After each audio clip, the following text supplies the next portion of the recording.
Hello and welcome to, I feel like I've said this 3 or 4 times now on the internet, but welcome to the strangest attempt at recording myself I've ever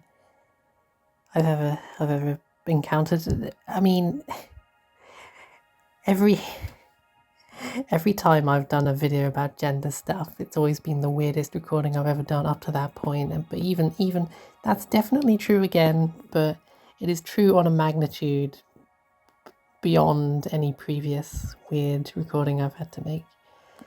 So, right from the offset, here's your possibly multiple content warnings. I've had a long thought about it after my surgery, and I've decided to just overshare on the internet, quite frankly, because, well, for a few reasons, but one big reason is that after having a major operation, and then spending a week in hospital where you're being constantly, politely and professionally interrupted and poked and prodded and examined by nurses and doctors. I kind of lost all shame and fear, basically. I feel like I'm a post-shame creature. I have no more kingdom left to conquer, and so I weep. But here's your warning that that's going to be. I've gone into this with very little plan otherwise. Just know that I'm going to be kind of saying whatever springs to mind and just relying on the content warnings to make sure that no one gets through who doesn't want to hear about it, basically. So here you go. Oversharing commences in 3, 2, 1. So, about 3 weeks ago at the time of recording, I had what's known as a penile inversion vaginoplasty. I am laughing at my dick as it burns in hell. I'm laughing from heaven at my dick as it burns in hell. In fact, quite literally, I asked one of the nurses at one point, and she confirmed my hope that the unused materials from the procedure, shall we say, were most likely just in an incinerator, which made me very happy, to be brutally honest. So in June of this year, I went over to London, and I'll just say her name. It's public knowledge. Miss Tina Rashid was my surgeon. She's a very accomplished. She's quite young, is my understanding, to be in this field, but she's a very accomplished urologist and such, and she's also very lovely to talk to. She came highly recommended.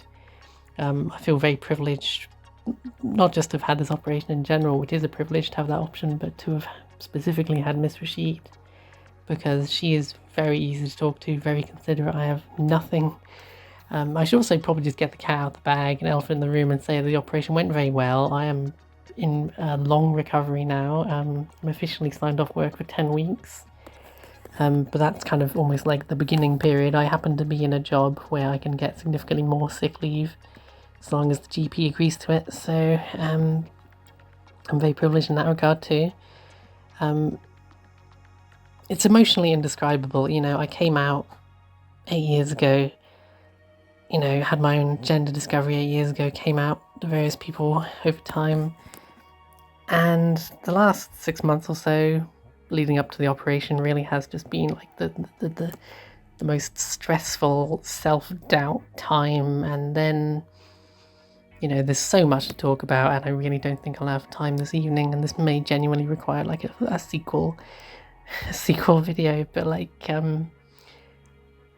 I had a really rough admission. I was really stressed, and I recently discovered in the last few months that I'm probably actually I probably have significant autism symptoms, according to a resource that my GP sent me, and then following on from that, a few other resources that I looked into, and all my friends who have autism saying, yeah, you've got several classic symptoms. Were you not aware of this sort of thing?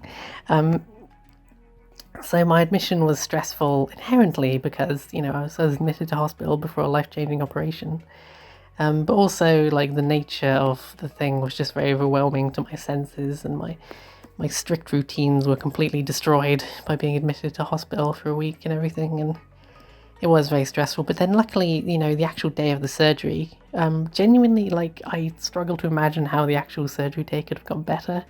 All the nil by mouth stuff, I had to stop eating food at midnight which was easy because I was already in bed with a sleeping pill by then. A lovely nurse really, really helped me out and calmed me down the evening before and was able to get me a sleeping pill, and it really just, I'd slept like a log after that, I really did. And then the nil by mouth for water was 6 a.m., which was when they woke me up to do the prep anyway.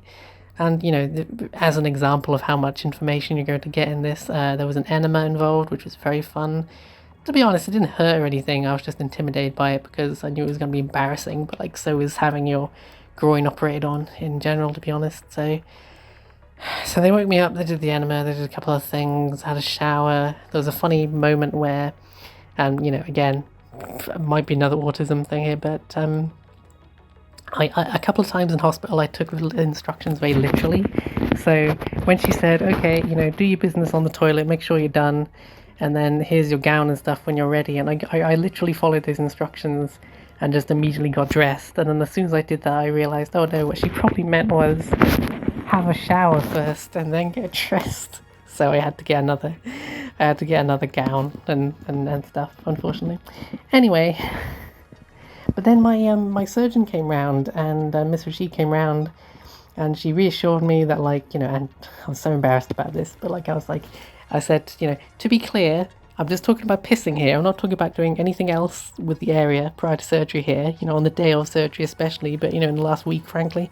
I said, just to be clear, I'm just talking about pissing, but I assume while I'm pissing, there's no anything I could do to the area that would interfere with the operation at all. And they were like, no. They were like, literally, clean the area very thoroughly while you're under and everything. So you would have to try very hard. You would have to deliberately go out of your way to interfere with the area. And that did reassure me. That's the sort of person I am, because my logic was, while I was under general anesthetic, I was out the picture, I was literally in the hands of the experts, Dear me. It all really is a blur now, but that was that. And Miss Rashid also told me that I really wanted to know roughly when my surgery slot would be. And apparently because I was such an obviously anxious person, they'd given me the first surgery slot that day, which I very much appreciated. And she was she gave me a very good estimate. She was only off by 15 minutes. At 9:45, they ended up knocking on the door, and there was no rush or anything, but they said, take your time, have a good wee, make sure you've had, I imagine people also have trouble pissing due to nerves, to be honest. So they said, take your time pissing, and then we're ready as soon as you are. They said don't faff around, but take your time. Well, it was more that I said I won't waste time, but I will take my time. Yeah. So I sat on the loo. I took to be clear, above the belt picture, but I took a picture of my face just grinning while I was pissing, which I thought was very funny. And I texted my parents and a couple other people just to say I'm going in, see you in a few hours. And I told my parents as well, I'm going in, I love you, see you in a few hours. Please try to distract yourselves, because I won't go into it, but I've actually been on the opposite end of this conversation before, where I had to sit around for a few hours while someone was having this exact operation, and it was so I knew logically that they'd be okay, but it is horrible when someone you care about is having an operation, and you just feel like there's some small part of you that's just oh no, it might go horribly wrong. Giant surgery content warning on this. But then I woke up at and I've skipped over the funny story. When they came to take me, actually they offered me a comfort pillow, which I gladly accepted. And I thought I said, it's people will take one look at me on my comfort pillow and they'll know I'm going to have an operation, but that's fine. And I made a joke in the lift, because there were these stickers on the floor that were pointing into the corner of the lift, and they said stand this direction, and that confused me. And I said, what is this? Is this like a horror movie thing? Is this like Blair Witch Project, where you stare into the corner and it's scary? And she laughed. She said no, and the nurse said it's from COVID. And I said, that makes so much more sense than my explanation. Yeah, that makes a lot more sense than what I thought was going on. And then they took me down the corridor, and I did pretty much just looked at the floor, and I said, please direct me at all the least scary things to look at. So I just looked at the floor mostly. And then we got to what I call the knockout room, which was, perfectly fine room and everything, but it did look medical, understandably. I kind of thought maybe it might be a dedicated, like, chill out room, like blue wallpaper and relaxing classical music. I think they could have easily had just some relaxing classical music, to be honest. But I was remarkably just mostly excited rather than scared. And then I got a decent bit more scared when I was actually in that room, because I couldn't see into the operating theatre, but I could see the doors where I knew the theatre must be, and I was thinking, it's all there, Miss Rashid's all there. And I'd met the anaesthetist for the first time that morning as well, and he was there, and he's actually like, I think he's called Malkovich, and he's quite a funny guy. He was fun to talk to, really kept the mood light. I managed to make a joke before I went under, which I was happy with. It was a Simpsons reference of some kind. And also, just as they were about to put the cannula in to knock me out, there was a fire alarm test, and they must have seen my face go, whoa, because, it seemed like terrible timing, and they're like, oh no, that's just literally a test that goes off every Wednesday at 10 o'clock. And I said out loud, well, it's the worst possible dramatic timing, but that's okay, then, sort of thing. And they put the cannula in, and because they'd numbed my arm so much, I didn't feel I could tell they'd put it in, but I didn't feel any pain at all. It was quite remarkable, to be honest. And I was waiting for him to start counting down, but I have no memory of him doing that. Instead, what happened was I was actually quite excited just to see what would happen, because everyone said that, it's extremely fast-acting anesthetic. And I was literally waiting around quite excitedly for about 10 seconds. And then it was literally, I went from being completely fine to feeling like I'd had 5 pints instantly. It was really funny. And I said something along the lines of, oh, this is nice. I should have surgery more often. And he laughed and was like, yeah, everyone says that, it's really good. And that's the last thing I remember with any vividness. I have no memory of anything else after that. But I don't remember what happened, obviously, while I was under. But I do remember I don't remember the specifics, but I'm almost certain I had a pleasant dream while I was under anaesthetic, which is funny. Yeah, do you ever wake up and you can't remember what dream you've had, but you remember, the feeling it gave you? And I remember feeling like I'd just woken up from a nice dream, and I remember briefly actually feeling annoyed that the dream was over, and I couldn't remember what happened. And I looked around, and there was a bunch of people I didn't recognize in a room I'd never seen, and I realized, with a heart-stopping moment of just euphoria, I realized what it must mean and where it must be, and that it must all be done, and I'd survived. And I'm almost certain I just had the biggest shit-eating grin on my face, and I was just saying stuff like, I did it, I've really done it, it's over. And I noticed that the people who were around me were paying complete attention to every random little fucking thing I said, which is not how I usually just blather a lot. It might be like a vocal stim, to be honest. I usually just sort of say all sorts of things out loud. I don't really expect people to pay attention, but they were paying complete attention to every random little comment I made, and they were kind of, it's all very blurry now, but I would just kind of say some little thing, and they'd say, they'd kind of engage me in conversation. They'd say, oh, what do you think of that? You referenced The Simpsons there? Do you like The Simpsons? Kind of, I don't think if that's what they said specifically, but that's the sort of thing they were doing. And so they were clearly just trying to see how coherent I was and if I was hallucinating or anything. And honestly, I was very high, but I was completely fine. And again, my memory is vague of it now. But I don't remember being in recovery for more than a couple of minutes from my perspective, but apparently I was there for about 20 minutes in total. So I wonder if I was actually awake for longer than I remember anything, to be honest. So I know it takes a little while to wake up, but maybe I was awake for longer than I remember being awake, if that makes sense. Hang on, I'm just gonna check my timer, because I'm actually got something in the oven, because I'm very mature like that. I'm a grown-up now. And then they wheeled me off to my room, and I remember waving goodbye, thank you, sort of thing to everyone else, and I really enjoyed the ride up in the lift in the bed, and I had a great time just being ferried around. I really enjoyed that everyone was paying complete attention to what I was saying.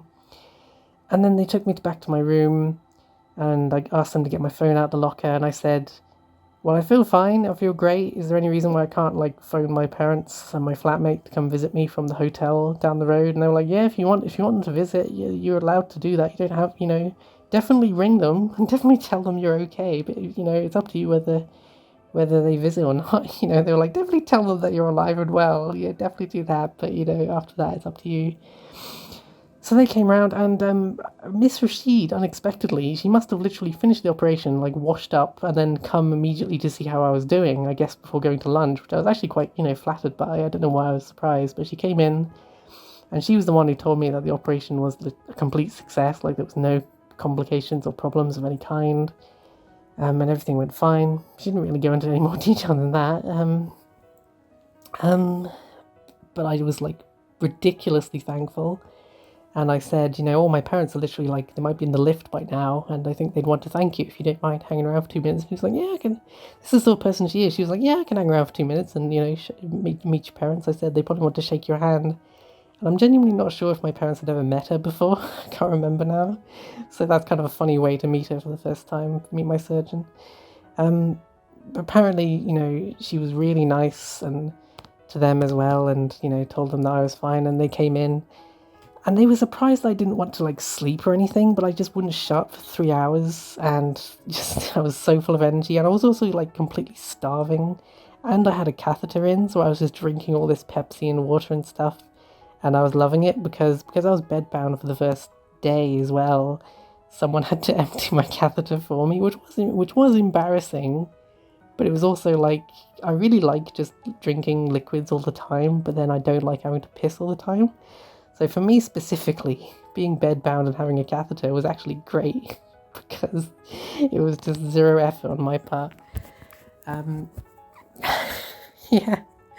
And I'm genuinely like 3 weeks into recovery. I am still a bit sore all the time and tired all the time, but I'm really like, I think people are surprised I'm not in more pain. I've never been in more than moderate pain, and that was after like they took me off morphine one evening after surgery. The pain is never significant anymore, but it is like always like a low sort of constant irritation and discomfort that goes up and down a bit, and the aftercare, the dilation you have to do for penile inversion in the aftercare is notoriously time consuming. It's a little bit painful, it's a little uncomfortable, it's very messy at first, and it's also just very time consuming at first. So, I don't think I have much more energy than this for now, but I will tell you, it's like, it's completely indescribable. I can't believe I've done this. I can't believe I was brave enough. Like, I was so fucking scared sometimes beforehand, and then, like, I was completely terrified the night before surgery, and then on the day, it was kind of, like, all taken care of for me. It was kind of like, they told me what to do, what to read, what to sign, what they were sticking up my ass for the enema, all that sort of thing. It really was just kind of... Surgery day genuinely may have been the best day of my life, and I'm not exaggerating that. I can't believe not just how well the operation went, but just how everything surrounding it went. The only thing that went wrong on surgery day really was that because of the anesthetic, I could not get to sleep.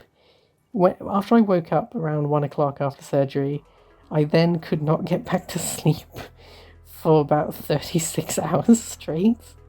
And they couldn't give me a sleeping pill that first night after surgery, but they were able to give me one 24 hours after that, and then I did sleep like a log once again. So, swings and roundabouts. But I think I'll just spend 5 minutes saying, because I expect I'll do a sequel to this video, but I'm very tired now, to be honest. It's amazing. It's completely amazing. Even though the aftercare, the recovery period is long and notoriously rough, but Miss Rashid does very good work. And, even though I can't do any of the obvious... My primary motivation for getting this surgery was always R.I.P. Dick, okay? It was possibly my primary source of dysphoria. It was just horrible. It doesn't mean we never had some good times together, Even if you have a relative you really hate, you might have some memories of having a nice time at the cinema one time, you know what I mean, It doesn't mean that we never got along for a little bit of time. But it caused me constant dysphoria. It made me feel unsafe. It made me feel like a fake person, a meat puppet parody of who I am, and it's gone now. It's gone in one sense. It is part of me in another sense. And without spilling the beans, I appear to have maintained a lot of sensitivity from my purely medical research so far. I have not done any non-necessary exploration, doctor's orders, but it's completely amazing. A couple of times I've just like looked down in the shower and literally started happy crying, and I'm not like exaggerating or anything. It's completely my dysphoria has like, it will always be there, but like it's just evaporated almost overnight and been replaced. Even like if there had been some complications or loss of sensation or something, it would have still been worth it, quite frankly. It would have to have been a major complication to not be worth it. I'm completely like, I was so scared of the operation, and I was starting to try and convince myself near the end that like, oh well, it's not that bad, it's a lot less effort than going through all this operation, blah blah blah blah blah. And now I'm here and I'm on the other side, and I can't, I can't believe it. I cannot absolutely, one day it's going to feel real, and in individual moments it sometimes does, but it's just like, it's a life-saving procedure, at least in my case. And Miss Rashid, I haven't found a lot of articles, like, there's lots of scholarly stuff about her, but there's, in terms of like mainstream articles, I've only found a couple. And she's quoted in one old article as saying that people routinely tell her that she saved their life, and she's really touched by that. And I'm like, what? You do. That's correct. Even if not exclusively what you do in the long term, you do like the most amazing things here. And just, I'm sending Miss Rashid a card because there's a follow-up appointment 2 months after surgery,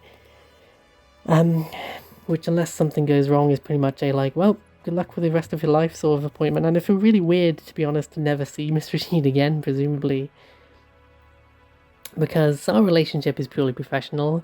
But I also joke that I have a bit of a crush on her because she's so nice and she's done such an amazing thing for me. And she also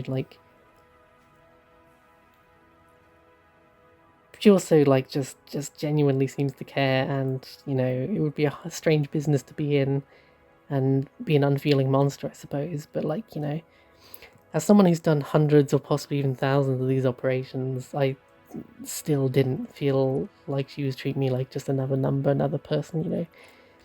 It was amazing. And I've got the rest of my life, I'm still in my 30s. I've got the rest of my life now to catch up on life. And it sounds silly because in some regards I don't walk around showing people my junk generally, but now I've got a shiny new vulva, labia, vagina, some other bits whose names I've forgotten. I am going to be one of those pedants who calls it a vulva unless I'm specifically referring to the vag canal, you see, obviously. Oh no, so many medical professionals, they have to say like, oh yeah, and this procedure will mean complete infertility, and I'm like, yes, I'm very aware of that, thank you. Consider that a bonus. I've got to 30 something years old and I still passionately do not care for children, so I'm very much on board with this strategy. It wasn't the main reason, it was strictly a bonus, but it's a good bonus. About 10 minutes ago, I think I said I was going to stop talking soon, and I genuinely am just knackered now. So in the unlikely event there is not a follow-up to this video, thank you for listening. Feel free to bombard me with questions. I may or may not respond, but as you can tell, I'm in a sharing mood, so you never know. I do filter my comments just because you get shitheads But like, what's it Tyrion Lannister says, if you wear your weakness like armor, it can be never be used to hurt you. Not strictly true, but it's good advice. Yeah, just don't, if you don't know anything about this stuff and you somehow ended up here, this is healthcare. This is life-saving procedures. It's not for everyone. Unfortunately, a lot of people who really want to get it don't have access to it, so I'm privileged. I've got amazing parents. I've got amazing support network. It is healthcare, and it's not for everyone. Like, obviously, it's not for everyone, but people who want or need it should fucking be able to get healthcare.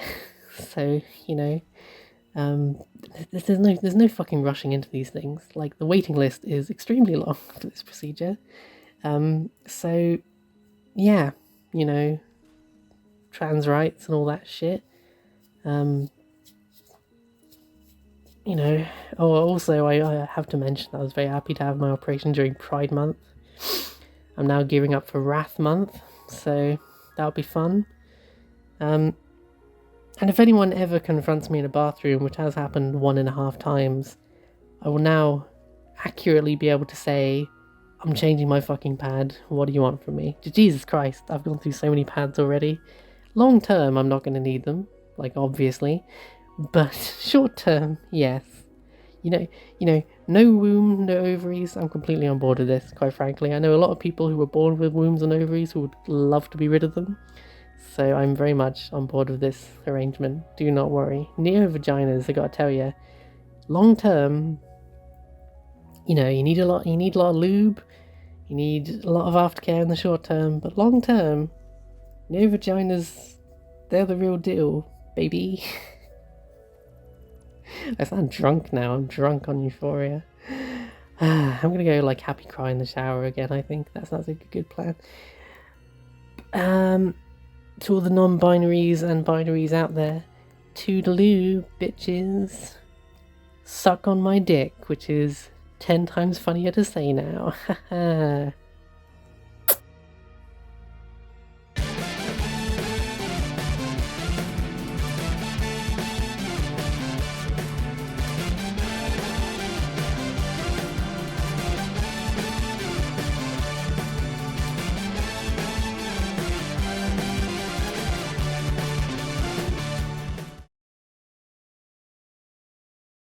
Trans rights are human rights. Snake out.